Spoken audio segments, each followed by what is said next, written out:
Hello again, Tech 148 scale VOTOMS collectors, which maybe aren't too many of us out there because these are all out of date, out of print toys. Anyways, I got these two purplish, pinkish robots here. One's got a space backpack and one has nothing. But so I decided to get this one here. It's another purple one, but with a parachute backpack. So let's get this thing out of here and take a look at this guy here. Alright, so 148 scale, that's the chassis number or whatever of this robot suit. And there's a parachute sack. Okay, I'm actually familiar with this. I got a gray one that has this pack on it. So at the time I didn't know. I ordered them at the same time, so yeah. I was looking for a knife here. I think this could actually be new.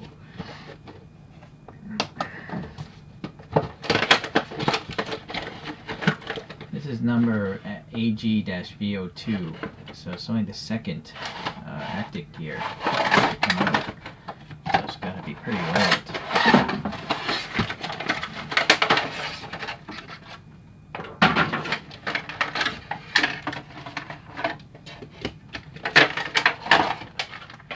So you got this bag of instructions and other parts that you need to actually kind of put together. So it's kind of a model kit also. The core figure really isn't complete unless you take all these pieces apart and put them together, like the backpack. You get this little stats card that goes into a binder. Unfortunately, it's all in Japanese, but here's some images of this thing in the actual original cartoon series. And here's the instructions for putting this backpack together, which took me a long time to figure out before because I didn't have instructions. And that's how you can do the convert mode. So the pilot's supposed to be to get in that thing. This thing is dated 2007, this piece of paper. Same with the other one. Then we got standard Scopedog stuff.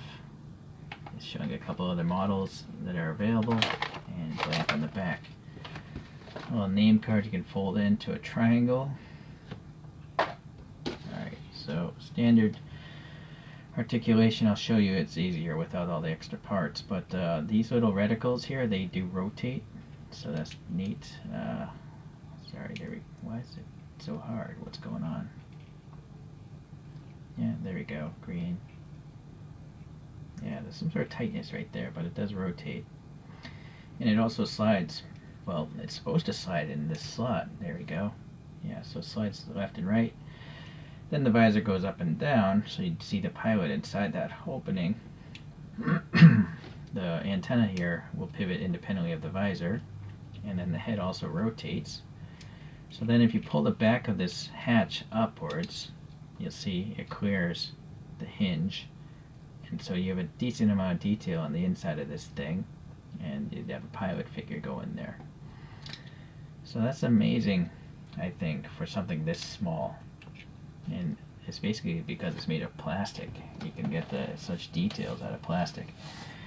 The shoulder is a peg with a ball on the end, and then the shoulder armor is a separate piece as well. And then this bicep has a swivel, and then one joint hinge here for the elbow. This piece tends to fall off, but you can put it back on. Then the punch mechanism for the forearm pops out. Excuse me. Yeah. And you can fold the hand inwards to get a little more articulation. Alright. Then the torso will rotate here. So that's nice. And then each of these armor plates here on the torso does flip up and down. A couple screws holding it together. So then you can, if you want, flip this thing all the way back, and there's a single jointed knee, and the foot has a lot of articulation. There's a hinge there, and then on the end of the peg there's a ball, so this should actually rotate out more. The peg is like a J shape. So you see the foot just came out a lot, so it gets extra articulation. You can get rocker as well. Alright, so then if you slowly twist this around, you'll see the leg just extended, and then this thing comes out. So that's, I'm doing this because I'm putting it into landing mode right now with all the extra stuff. Pull the leg out, move that upwards. Maybe get this foot out more. So that's how it's supposed to like get down low to the ground, so the human can climb up and get in and out of the cockpit. Alright.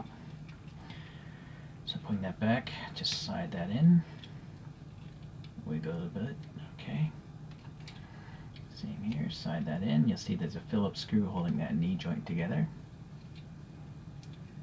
And then on the side of these feet, you have this peg that can slide down, and this thing pivots on that peg during battles, and probably to grip like certain surfaces. Okay. So that's the articulation of this guy. I think it's a quite impressive articulation for something this tall. It's, if you're unfamiliar with the size of these things, I mean, 1/48 scale, that's a small scale. Small scale. This thing is around 8 centimeters tall without the antenna, maybe 9 with the antenna, or around 3 inches tall, 3 1/4 inches or something. So that's a really tiny figure, or a robot. Alright, so I'm going to go into fast forward mode here as I clip off all these parts and put this backpack together and get it all sorted. Also, these armor bits go on the back of the legs, these go on the front, or maybe vice versa. Yeah, these also go on the back. These are for the wrist armor. These hooks go on the back. These are the suspension rings for the shoulders. That goes on the kneecap. This is part of the backpack. This is the other part of the backpack. This is the grab rail for the torso, and then this is the gun. So I'm gonna fast forward the video, but you can watch me put it together.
Alright, well, there it is. Yeah, it went together alright. I had to take this apart again. This piece has to go into that piece. But anyways, it's not that important. You don't have to do it, but I did it because I wanted to. So this thing articulates up and down. Actually, you know, this bar, logically it would hold the cartridges here, but I also see two holes up here, so I'm wondering. No, it's too wide. Never mind. Well, I don't know. I don't think it's meant to go up there.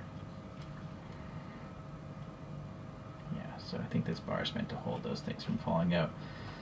Not sure why there would be two little holes on the side of that, but anyway, the backpack rests on these hooks. You can see the little bar there, and so it goes in and then you push down, and then it can pivot, so when you do the folding thing with the legs, it'll clear it, right? The legs will be back here. Alright, and then if you want, you can swap out the hands, but for some reason this peg is really tight, so I'm not even going to bother. It's also not the same color. It's nice that they painted the hand, but it's really not the same color, so it's a little bit odd. Okay, so unfortunately it didn't come without any alternate hands, like open hands or anything like that, so that's too bad. I do have some other ones from other VOTOMs, but oh well. Okay, let's get this spinning, and I'll show you the gray version that I got. I didn't know that it came with the same parachute thing. Had I known that, I probably wouldn't have bought this one, but oh well. Okay, sorry. Get a different view.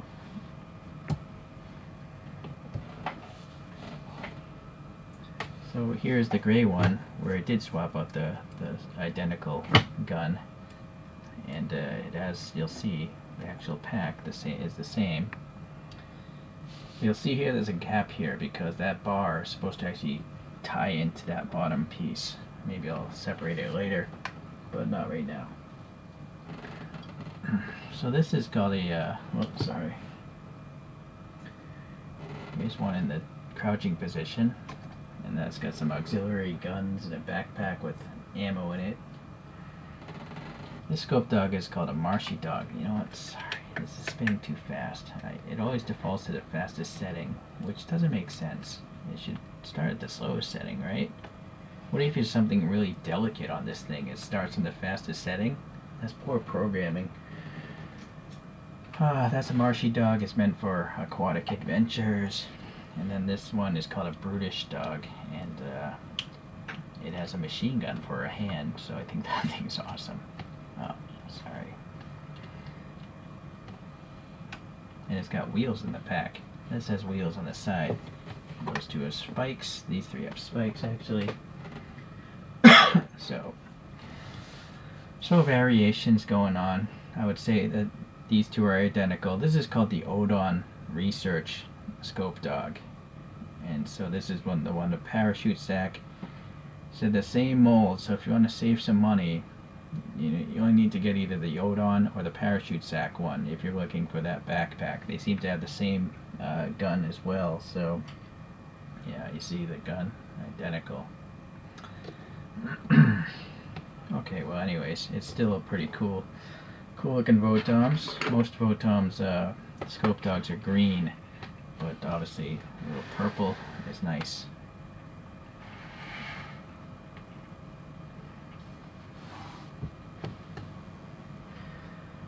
Alright, well, another Actic gear enters the collection, and I think there's still a few more I gotta get, but they're really expensive, so I don't know when it's gonna happen.